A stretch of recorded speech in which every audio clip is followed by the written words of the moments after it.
Hey everyone, welcome back to the Caderna podcast. I'm your host, Brian Caderna.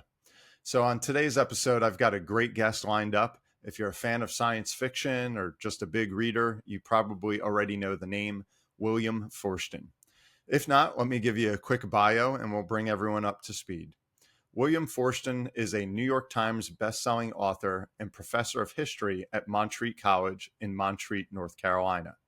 He holds a doctoral degree from Purdue University with a specialization in military history and technology. He is the author of more than 50 books, including some long-running New York Times bestsellers such as 1 Second After and the John Matherson novels, which are now being made into a movie. We'll have more on that in a moment.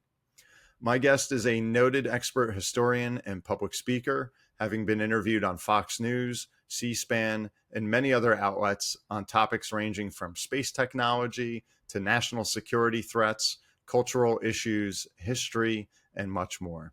His books have been cited on the floor of Congress as a book that all Americans should read. They have prompted popular discussions and debates throughout the Pentagon, looking at the awesome power of EMP weapons, which are electromagnetic pulse weapons. This serves as the basis for many of his novels. In today's episode, we discuss everything from his creative process as an author, how he teaches students, turning books into movies, working alongside movers and shakers such as Newt Gingrich, and much more. Joining me today from Asheville, North Carolina, here is William Forstchen. Is going to require work and time and sweat and toil. If money wasn't an issue, what would I be doing? Don't worry about it. You'll figure it out. Change is the only constant. The Caderna Podcast. Bill, welcome to the show. It's a pleasure to be with you. And you're at Point Pleasant, New Jersey, which was my favorite beach when I was a teenager. Yep. Yeah. And it's, you bet, 4th of July weekend, it's going to be crazy here. Yeah. But yeah, so we can get right into it, Bill. I know you're a busy guy, and by the day job, you're a professor of history, correct? Correct. At Montreat College, Montreat, North Carolina. Great little college, and I've been there for 32 years now. Wow. That's a good tenure. And Yes, what got you into history? Like, I always like to learn about how people really got their start. Did you always know you wanted to study and teach history?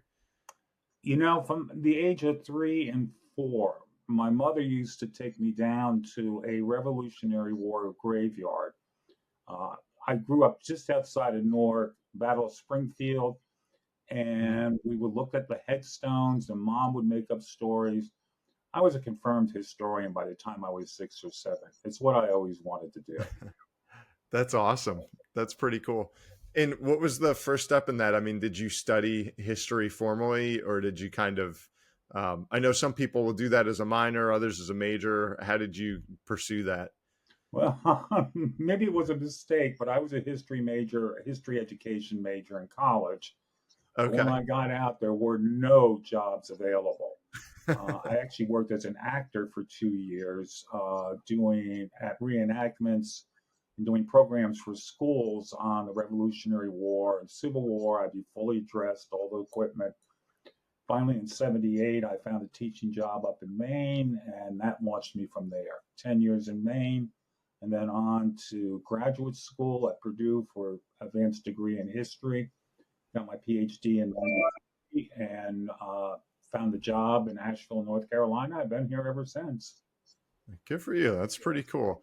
And now I know in your bio, we touched on, if I'm not mistaken, you've written over 50 books. Is that correct? Yes.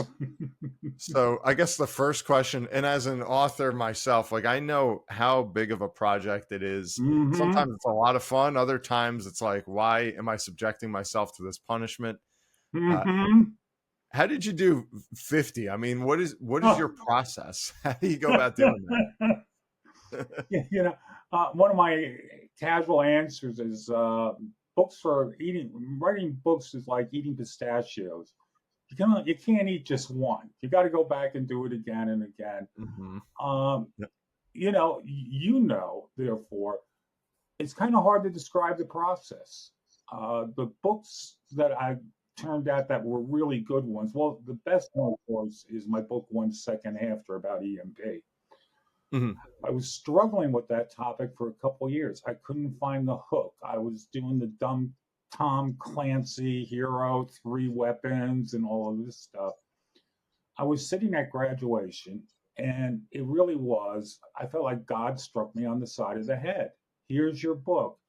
Write about the kids in my school. Write about the parents. Write about the community. Write about the World War II vet who was a close friend sitting in the front row. I got home and I wrote the first book in under 3 weeks.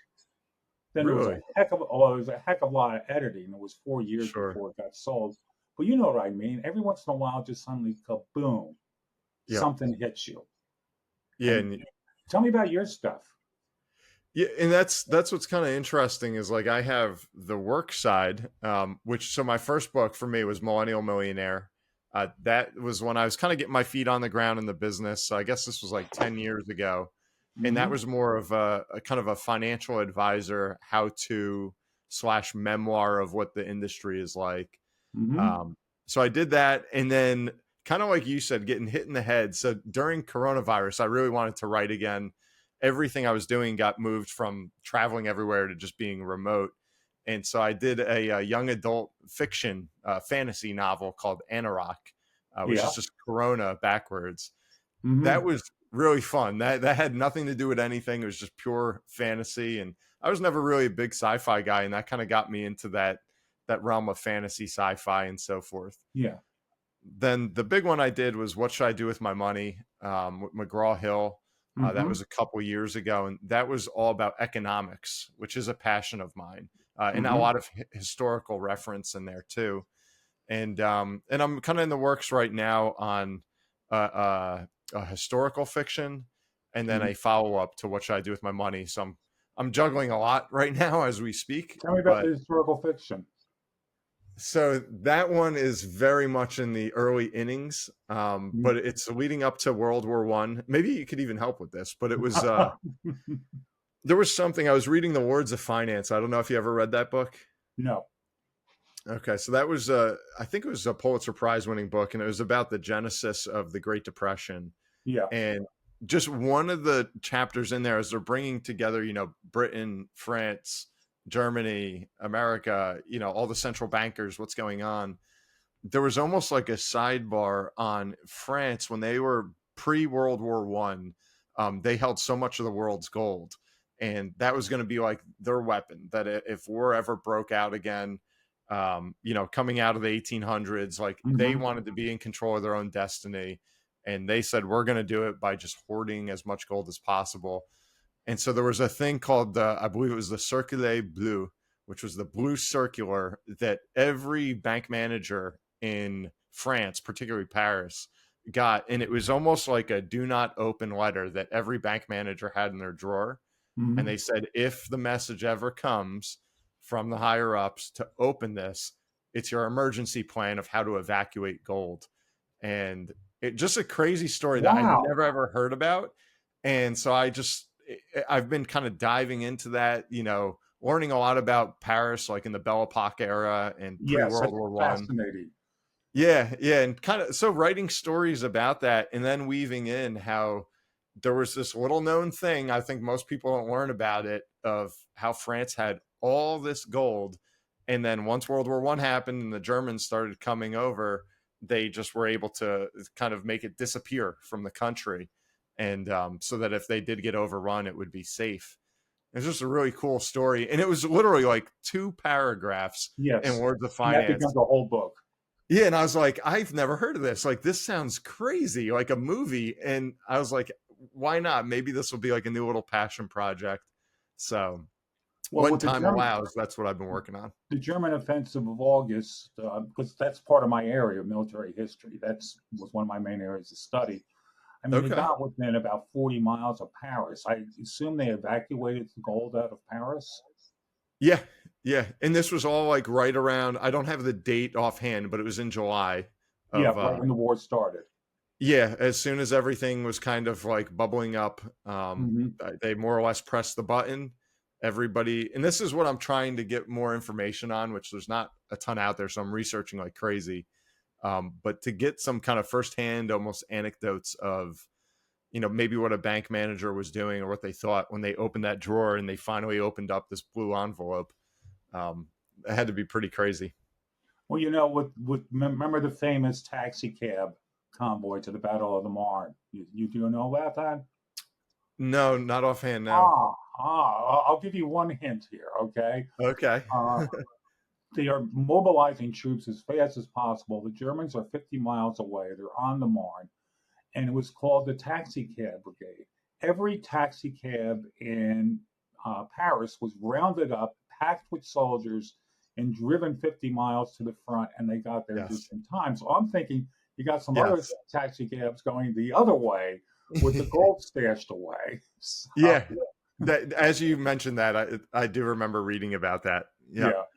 And it may have happened, and a lot of it they did by way of train and trying to get it like out into the mountains or just completely out of France. And there was a story, at least somewhere I read, that one of the trains had actually flipped over and derailed that had all the gold on it. And there's just so much that's in there that I'm like, man, if I can get my hands on this info, I think it's an awesome story. Okay, I won't touch it. I promise I won't. Thank you. You know the old adage about, when you get together with other writers, never tell them what you're working on. Well, I made the fatal mistake. Scout's honor, I'll never touch your stuff, okay? Thank you. I'm kind of retired for a little while. I'd like to take a year or two off and just focus on the movie. So, okay. You write 51 books, you get exhausted. And that's what I wanted to ask you is, with me, it's kind of like sometimes it's dealing with my everyday financial planning matter and economics. And then once in a blue moon, I get to escape, kind of like with this project I'm working on. For you, 50 books, is it all in a particular historical genre, or like have any been total curveballs? I started off writing science fiction, young adult, for Boys Life magazine back in the 70s. That was my first break. I did about 15 or 20 science fiction books across the 70s and 80s. Then when I got to Purdue and, did my degrees in history, my focus shifted at this point to history and then to technological issues. So I've been writing about technological issues now for 8-10 years. Well, actually 15. And I did 1 or 2 Civil War novels in there as well. Gotcha. And then was the first one, I know you're kind of well known about EMPs, was the first one 1 second after? Yes. That went into that domain? That went straight into EMP. Okay. For some people that are listening to this that are like, I don't know what they keep referencing, can you tell us kind of what an EMP is and what it does? Sure. The EMP primer. Okay, You can do this in about a minute. EMP stands for electromagnetic pulse weapons. It's created by launching an ICBM, an intercontinental ballistic missile, with a 40 to 80 kiloton bomb on top. That's about 4 to 5 times the strength of a Hiroshima bomb. Get it over the eastern United States, 200 miles up. Detonate the weapon above the Earth's atmosphere. What happens is you have an electrostatic discharge is generated in the upper atmosphere along with a gamma ray burst. That cascades down to the Earth's surface at the speed of light.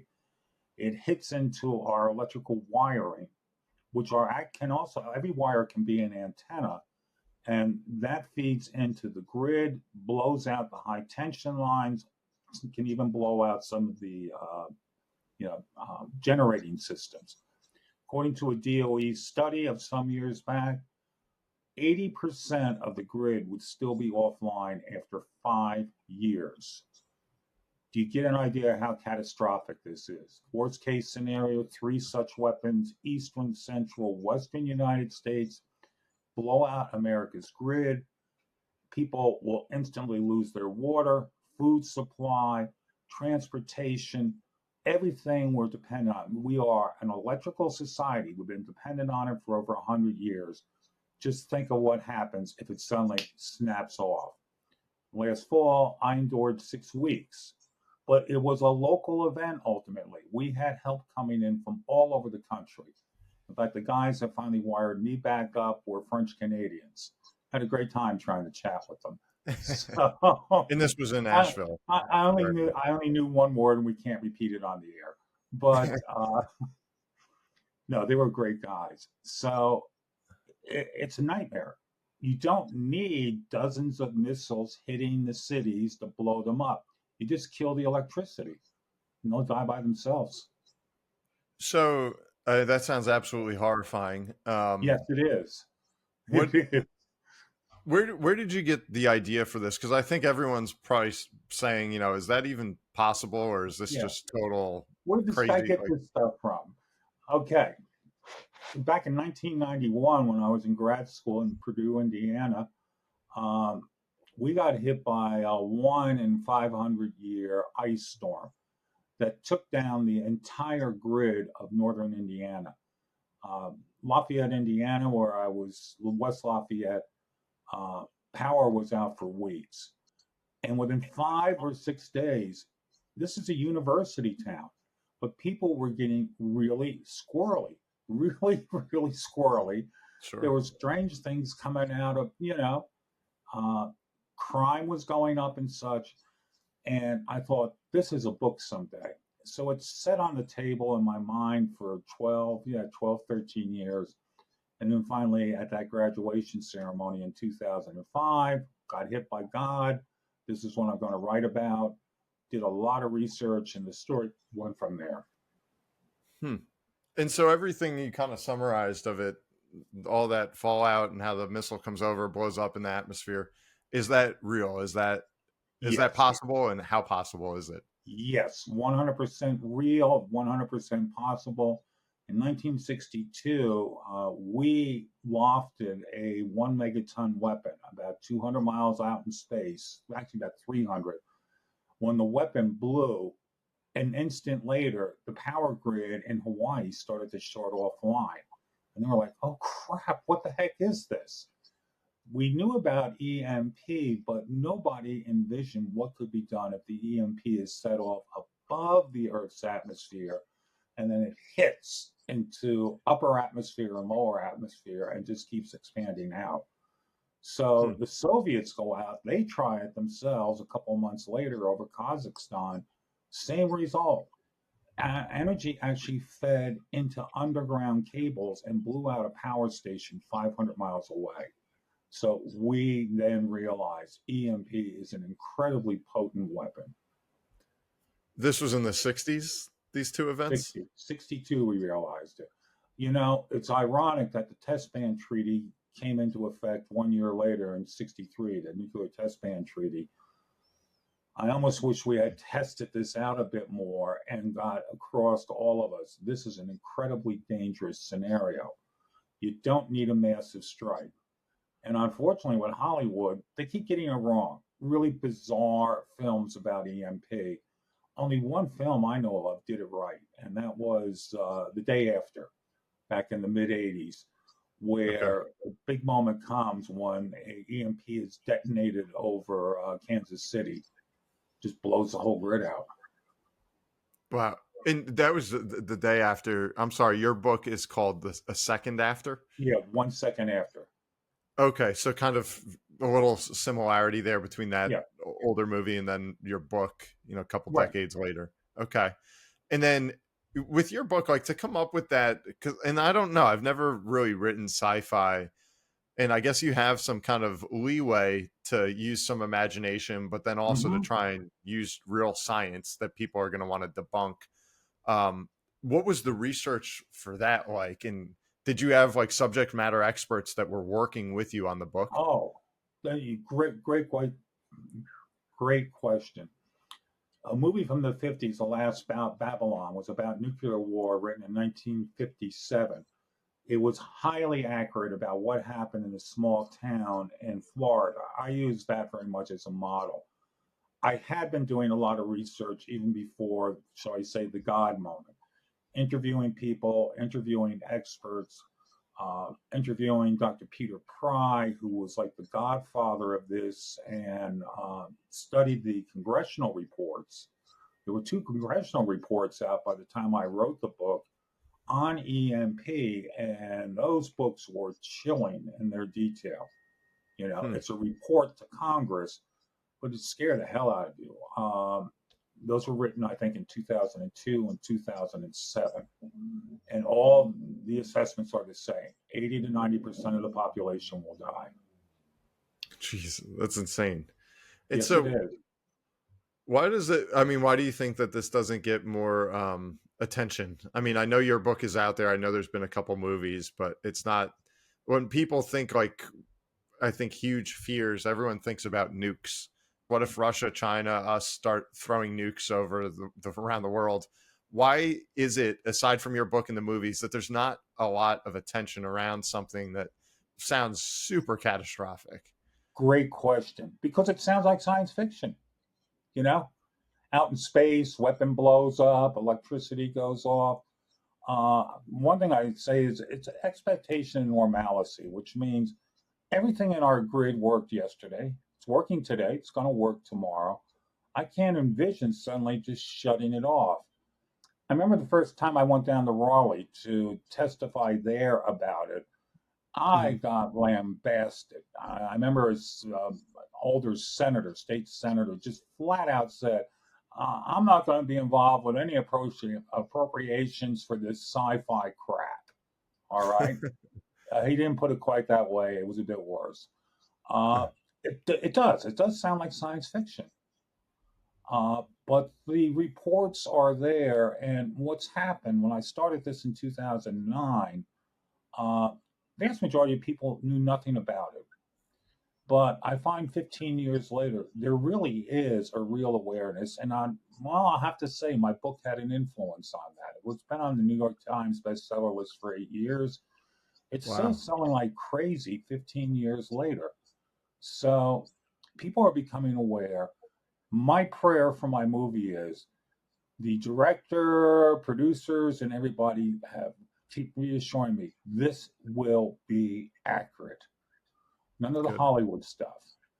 I want an accurate movie to use as basically an educational tool that people will walk out of a theater and go, holy crap, we hope we do something. Now, the Trump administration was starting to do something about it. That's another story in itself, if you want me to talk about that for a minute. Yeah. I was going to kind of go through the books and up to the movie, but while we're kind of talking about current events, if you can share some insight on that. When previous administration of Trump, just a couple months before the elections, he mandated, I was like, hallelujah, it's finally happening. He mandated the DOD, DOE, all the various agencies to do a comprehensive report put on his table, I think it was around April. What is EMP? How do we ameliorate some of the impacts of this? What are we going to have to spend, et cetera? Guess what happened on the day Biden became president? Study went away. Yeah. One of the executive orders killed the study. And why? Because, a certain level of ignorance, and beyond that, we're spending $1 trillion on green energy, which makes us even more vulnerable. A very small amount was spent. Now, the military was starting to react.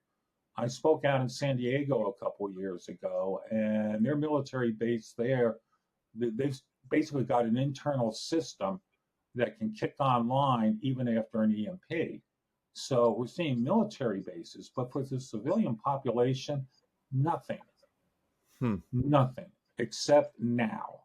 Now we're going to start seeing work on EMP, how to defend against an attack, but also how to harden our infrastructure. Okay. And this may not be your exact expertise. I know you gave us a summary of what it could do, how someone would launch an EMP attack. How would someone defend against an EMP attack? Yeah, Superman. No. Ronald Reagan You must not be old enough to remember Ronald Reagan in the 80s. Hmm. At least I think you might be old enough. A little bit. Yeah, a little bit. Reagan in the 80s proposed SDI, Strategic Defense Initiative, which was to shoot down incoming nuclear missiles. It was basically a bluff. We spent money on it. We put up some anti-ballistic missile interceptors in Alaska. If they're 25% effective, I'd be surprised. But technology has changed. 40 years later, the technology is here. We witnessed that for a couple of weeks just last month. The Israelis were knocking down 90 to 95% of the missiles coming in with their missiles. A missile launch to hit a missile coming in and detonating and blowing it up. We're looking at what's called Golden Dome, which is basically the Israeli system on steroids. It's not for tactical local defense, it's for strategic defense, that if North Korea launched something, we hit their missiles long before they get here. That's the big step, defense. And then the second step is we're going to have to change how our infrastructure works. That's going to be complex, but it can be done. Okay.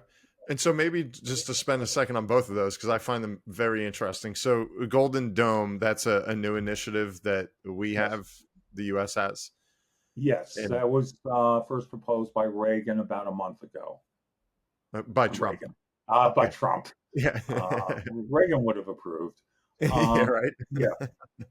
And so and that was one of those moments where I was saying hallelujah again, because having interceptors to hit enemy missiles is a major thing. And we're not looking at a massive strike. I mean, if they suddenly one day decide to throw 500 missiles at us, we're screwed. Some of them will get through.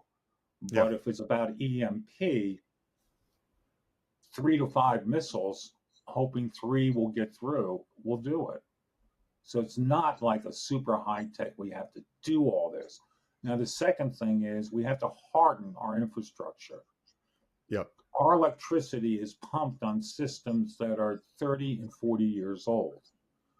We need to upgrade them. We got to make a 21st century electrical grid, better circuit breaking systems, in particular on high tension systems. It will cost, but my response to that is, would you put insurance on your house or just run around naked without insurance?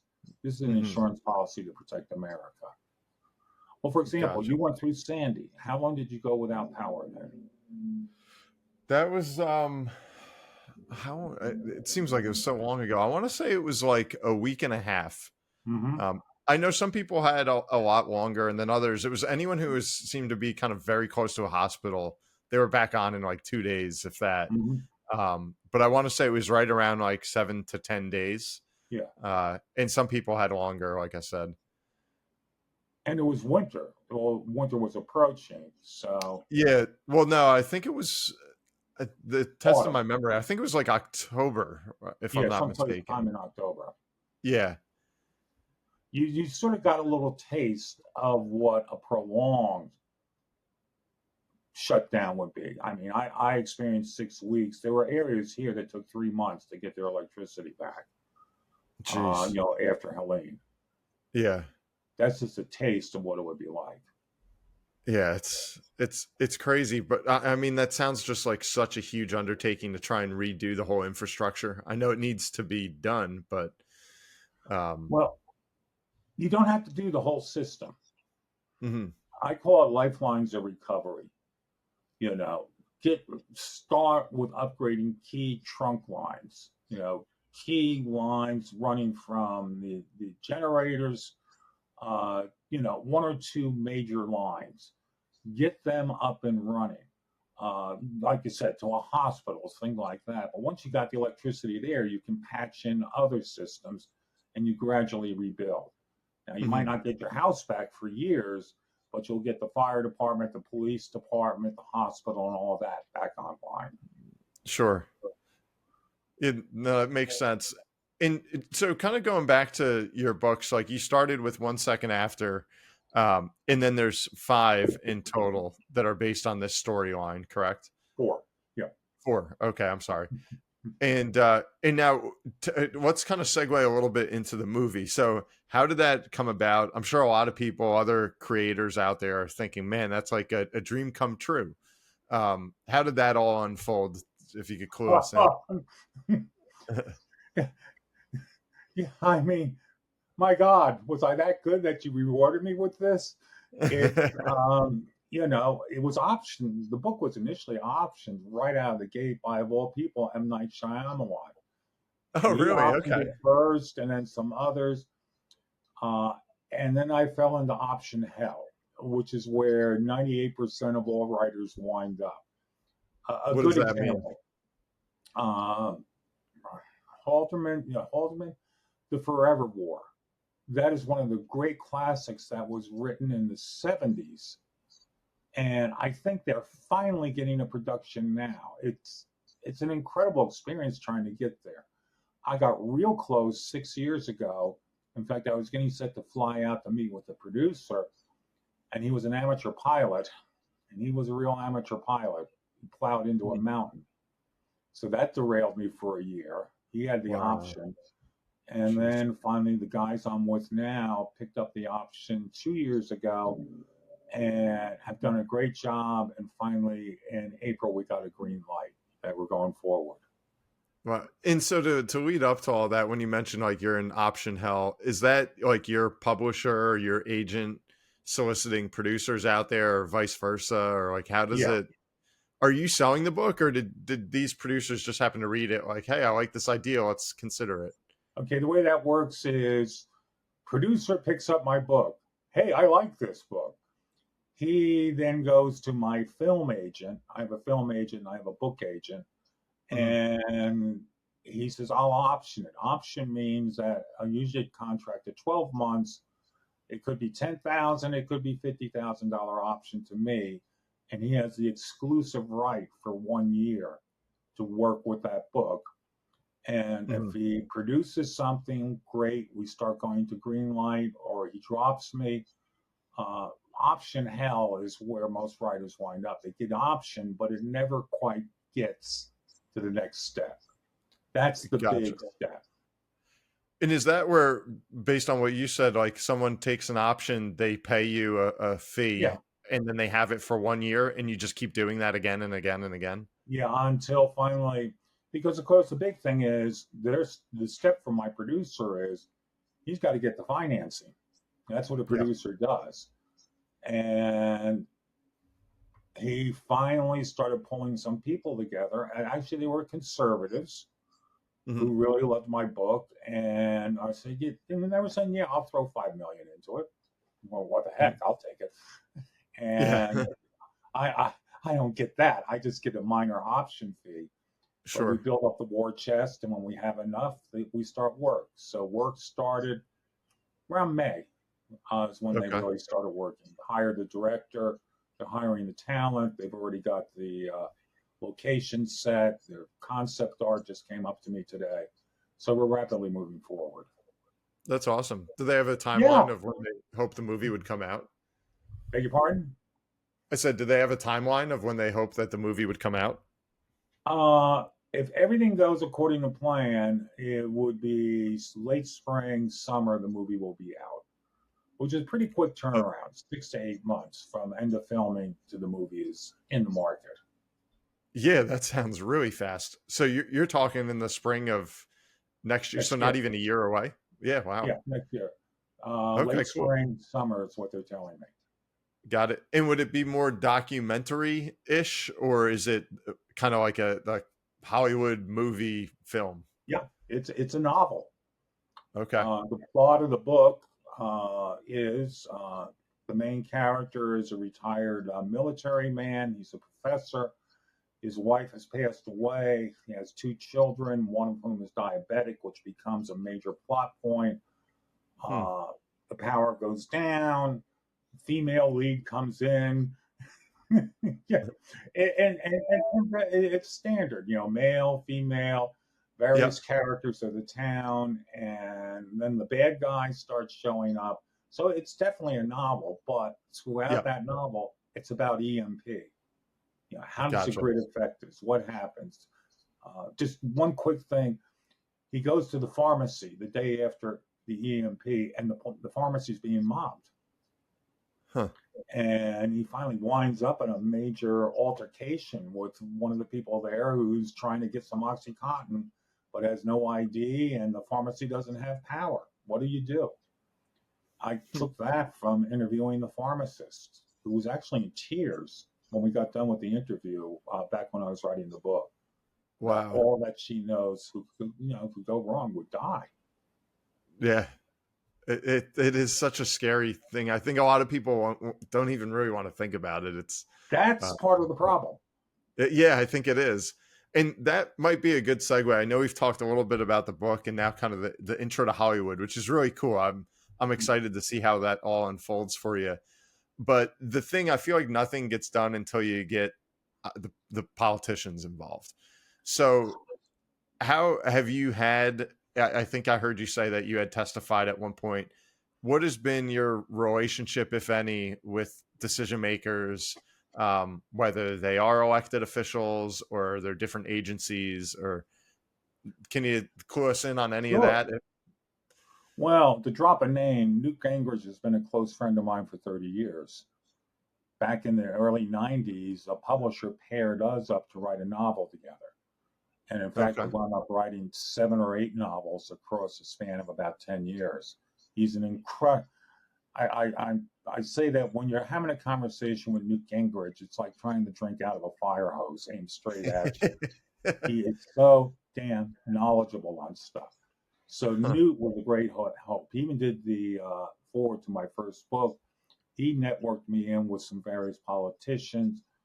Roscoe Bartlett was incredibly behind this, but he got gerrymandered out about 6 years ago. And my other main contact was Dr. Peter Pry, who passed away last year. He was constantly involved with Congress. The guy actually worked himself to death because we got very close twice to bills on this, and Murkowski of Alaska killed them. I really love that woman. Well, I'm not going to say what I really think. And but I think the politics are there now. I don't know what's in the Great Beautiful Bill yet, but I believe some of it will be towards hardening the grid. That's great. And I know that you're kind of promoting all of this through your books and everything, but like, are you ever actually testifying, or are they looking for, I imagine there are scientists out there that this is their bread and butter. The guy you mentioned, Dr. Peter Pry? Yeah, Peter Pry. Was this his, area of expertise, or? This was his baby. He was the first one blowing the whistle back in the early 80s. Okay. When nobody else would listen. And with his PhD behind him and such, he became the expert. And I always said, now, I've sold maybe 50 times more books than Peter. And I would always say, I'm the novelist. I'm just writing this story to get people interested.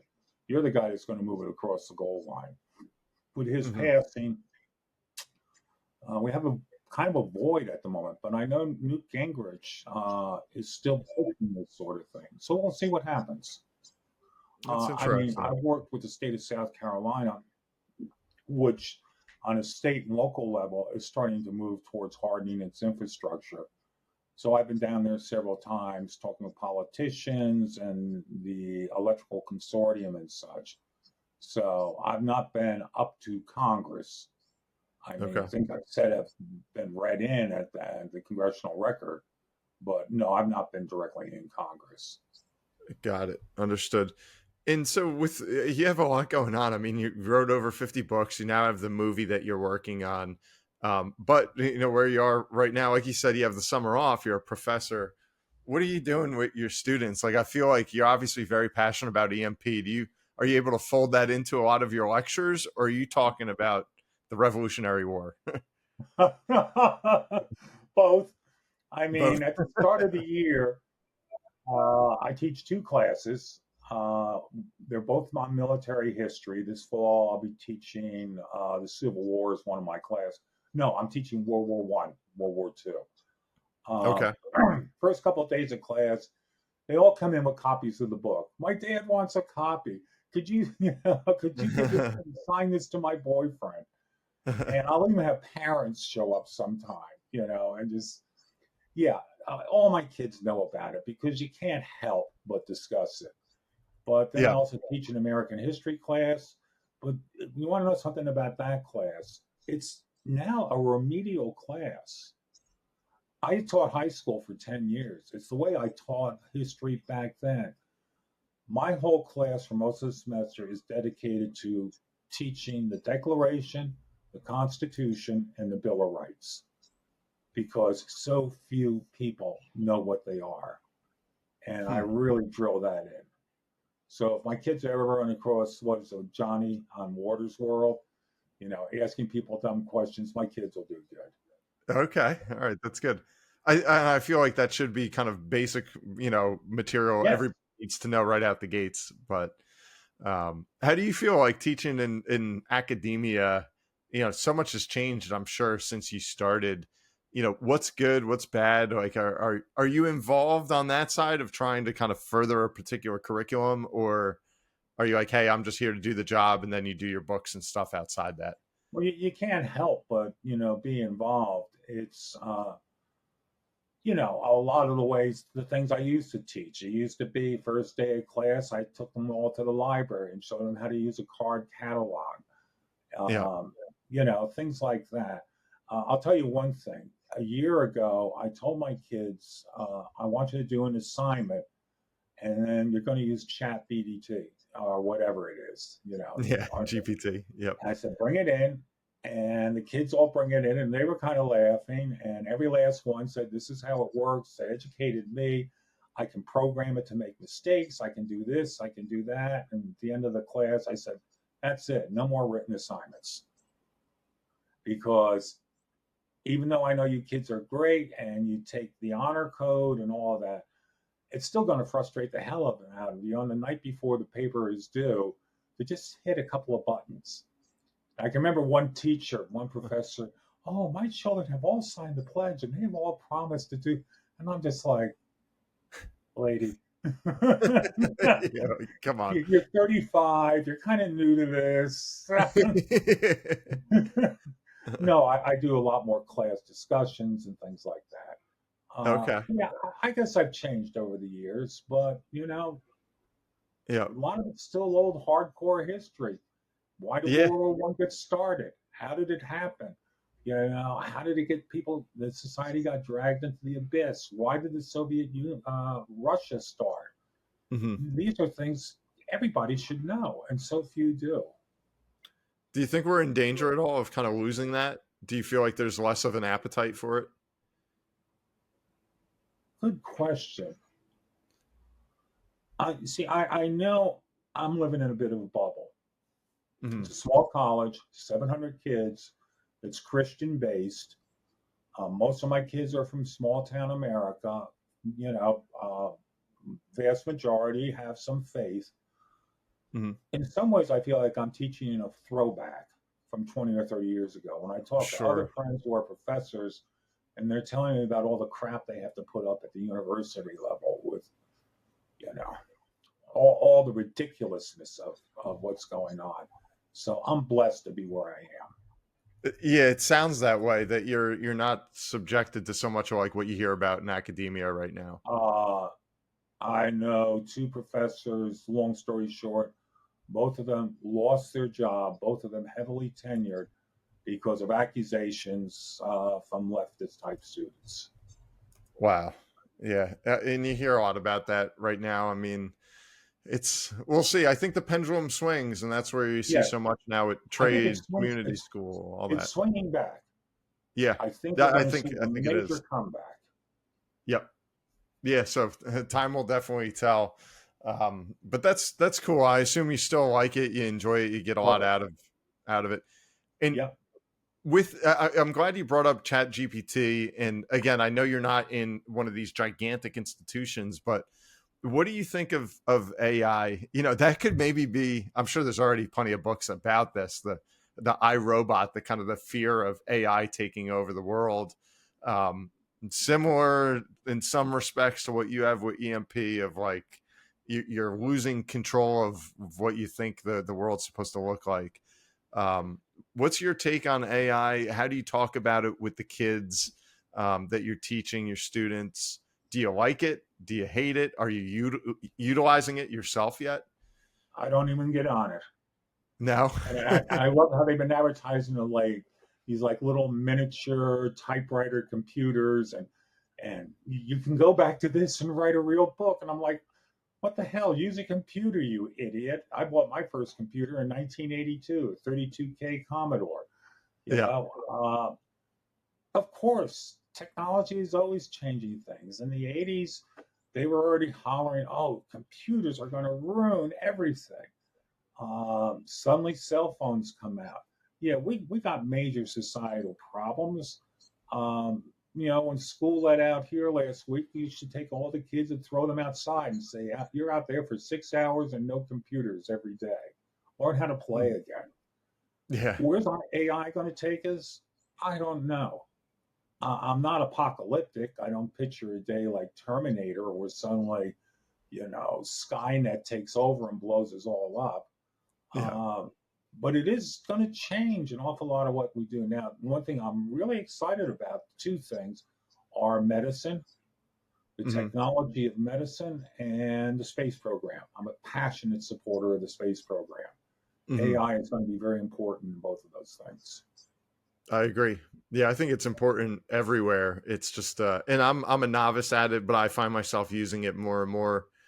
Even going back to kind of researching for the book, that I go to Chat GPT or something of the like, and it opens up so many more doors. I don't trust it verbatim. Like I feel like it always needs to be fact checked because I have seen inconsistencies, but it's great that I can put in a particular topic, and if for nothing else, it gives me 5 other sources that have a whole bunch of other raw data on that topic. So it is a great way to kind of expand the scope of your work. I'll give one quick example. My dissertation was set in the Civil War, the 28th United States Colored Troops. And it was about my dissertation was an African-American regiment from Indiana. I spent months and months paging through what were called the official records of the War of the Rebellion, 128 volumes, each volume that thick. Months, sweat, blood pouring off of me. And 2 years after it was all done and it was sent in, I kind of got stunned that they had put all the official records, they had computerized them, and they were now available on a CD for like $100. And it did all the work I did for like a year and a half. I would have had it done in a month. I was like, oh crap. But I'm glad I did it the way I did. Actually, it was a lot of fun discovering the information about my regiment. Yeah, I guess it's more well-deserved. You probably remember it better than if you just typed it in. Yes. Yeah, that's pretty funny. Well, I think there's so much here we could talk about, Bill. I find this stuff fascinating about the EMPs, and probably like a lot of other folks out there, almost too scary to think too much about. But hopefully we're in the right direction, and there's people, way smarter than I working on it, kind of bulletproofing some of these gaps that we may have. So, first off, this is a good one for you. What is your favorite book? Lord of the Rings. Oh, that's awesome. Love Lord of the Rings. And this could go to the next one. What is your favorite movie? Repeat, please. What is your favorite movie? Spartacus. Spartacus. Okay. I thought you were going to say the third Lord of the Rings. No, the original Spartacus with Kirk Douglas, 1959. Okay, perfect. If you have a quote to live by, what would it be? Quote to live by, Abraham Lincoln, fellow citizens, we cannot escape history. We of this Congress and this administration will be remembered in spite of ourselves. No personal significance nor insignificance spare one or another, because the fiery trial through which we pass shall light us down unto the next generation. That's awesome. I love it. And I'm not sure if you do a lot of traveling for some of the books and research, but do you have a favorite destination or vacation? Mongolia. That was a quick I one. did 4 summers doing archaeological work in Mongolia about 25 years ago. I'm crazy about Mongolian history. Really? Have you been back since? No, I haven't been back since 2005. Okay, pretty cool. Never been there. There's Um, nothing like it's dawn, it's just snowed, and you are on horseback and you're galloping across the steppes. One of the supreme moments of my life. wow. And if you could change one thing about the world today, what would it be? Let Congress get together on all things and it works. A Congress That's that works, all right? And everybody's friendly and everybody can agree on stuff. Maybe that's too kumbaya, but that's a big one for me. I think we'd all love to see that. And growing up, who was your hero if you did have one? Davy Crockett. I was Davy a Crockett. Davy Crockett fanatic. Okay. And then I always like to learn about people's routines. So for you, you're a writer. Do you have a particular time of day or day of the week, any sort of writing routine that you follow? Yeah, it's a routine that started in grad school where I would be in classes in the morning, sometimes early afternoon.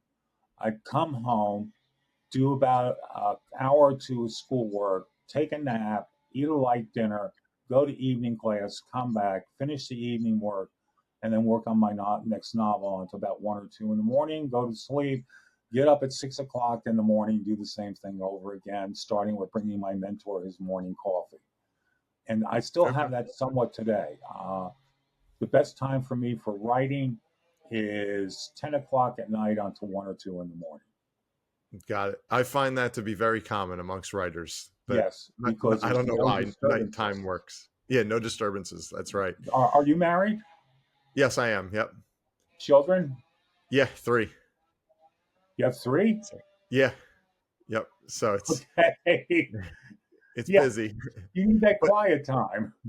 and it's true. When I did both Anorak and What Should I Do with My Money, that one in particular, because it was such a big project, I did probably my best writing, sitting down 10, 11 o'clock in a recliner, and then just going. And it's crazy how time could fly when you get in a rhythm and then you look and it's 3:30 in the morning.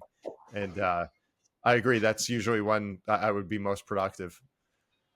Yeah, when my girl was a little girl, well, when she was a baby, sometimes she'd be up at 2 in the morning and I'd change her and feed her and sit there and read until she went back to sleep. Those were very precious times.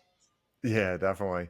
And the final question I had, which you kind of already answered, I always like to learn about how people sleep.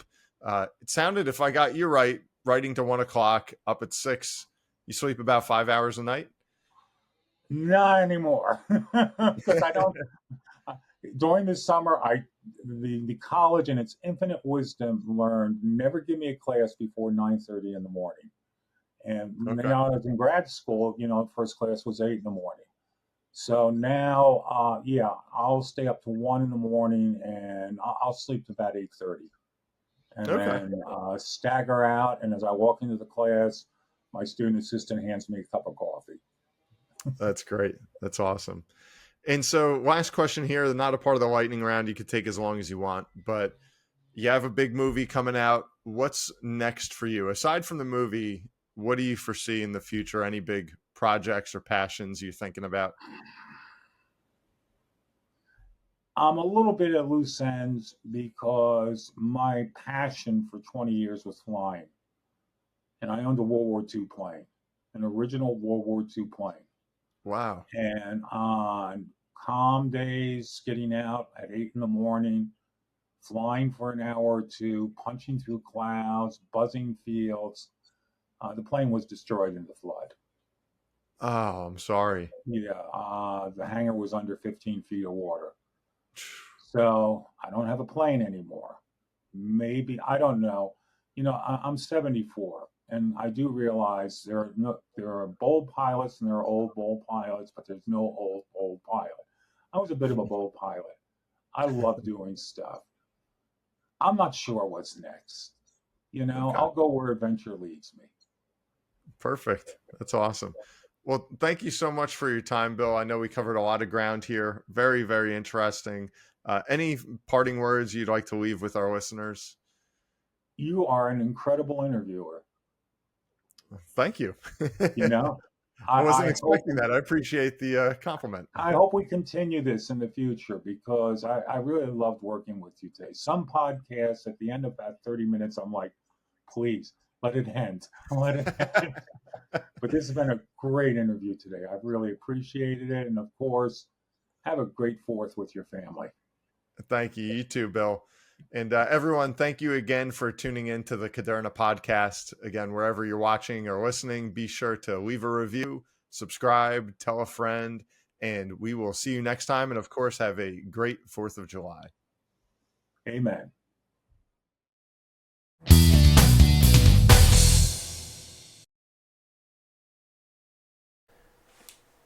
This podcast is intended for the general public and for informational purposes only. The show does not provide any recommendations or investment advice regarding any specific account type, service, strategy, or product, or to otherwise act in any fiduciary or other capacity. Please contact a financial professional for guidance and information that is specific to your situation. Brian Caderna does not provide tax or legal advice. Please contact your accountant or legal advisor to discuss your situation. Guest speakers and their firms are not affiliated with or endorsed by Park Avenue Securities, Guardian, or Caderna Financial Team, and opinions stated are their own. All investments contain risk and may lose value. Past performance is not a guarantee of future results. References to specific securities, asset classes, and financial markets are for illustrative purposes only and do not constitute a solicitation, offer, or recommendation to purchase or sell a security. Brian Caderna is a registered representative and financial advisor of Park Avenue Securities, LLC, PAS. OSJ 300 Broadacres Drive, Suite 175, Bloomfield, New Jersey, 07003. Phone number 973-244-4420. Securities products and advisory services offered through PAS, member FINRA, SIPC. Financial representative of the Guardian Life Insurance Company of America, Guardian, New York, New York. PAS is a wholly owned subsidiary of Guardian. Caderna Financial Team is not an affiliate or subsidiary of PAS or Guardian. California Insurance License Number 0K04194.